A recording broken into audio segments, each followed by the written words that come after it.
बेटा अपने पिता के पास गया और बड़ा परेशान होकर बोला, मैं अब मेरी पत्नी के साथ एक पल भी नहीं बिता सकता।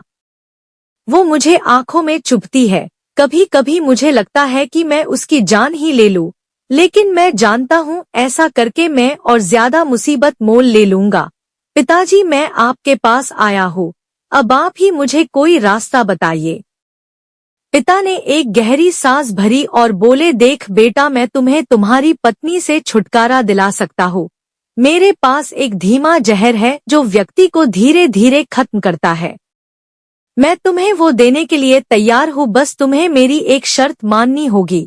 दरअसल ये शर्त भी तुम्हारे भले के लिए ही है। तुम्हें आज से ही अपनी पत्नी से अच्छा व्यवहार करना होगा, उससे प्यार से बात करनी होगी, उसका एक बच्चे की तरह ख्याल रखना होगा, उसकी बातें, उसकी शिकायतें सुननी होगी, और ये सब इसलिए ताकि जब वो मरे तो किसी को तुम पर शक ना हो। थोड़ी देर तक वहाँ एक शांति छाई रही।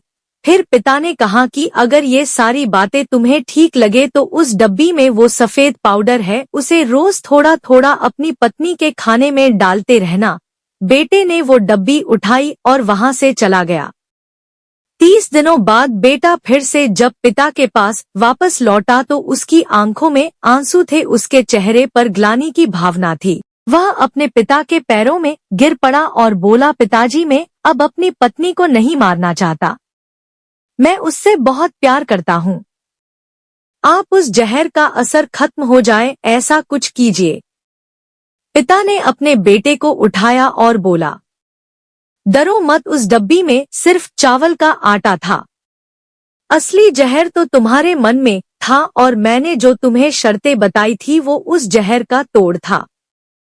आप जब अपने मन में द्वेष, ईर्ष्या, गुस्सा, शक जैसे जहर को बना देते हो तो वह आपको अपनों से दूर कर ही देते हैं।